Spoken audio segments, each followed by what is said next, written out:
السلام عليكم ورحمة الله وبركاته، أهلا وسهلا بكم في لقاء جديد. لو دي أول مرة تشرفنا في القناة تسعدنا باشتراك وتفعيل جرس التنبيهات عشان دايما يوصلك كل جديد.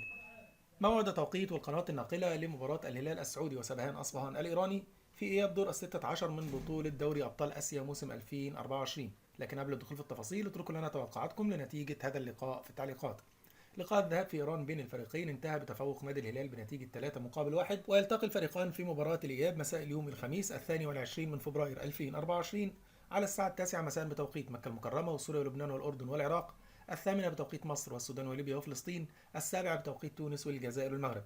النقل المباشر لهذا اللقاء عبر قناة اس اس سبورت السعودية الأولى بتعليق عيسى الحربين وحاتم بطيشة، وبين سبورت آسيا بتعليق عصام الشوالي. كل النقاط الطيبة بالتوفيق لنادي الهلال في هذا اللقاء، وبنتمنى لحضراتكم متابعة ممتعة. دمتم في رعاية الله وأمنه، والسلام عليكم ورحمة الله وبركاته.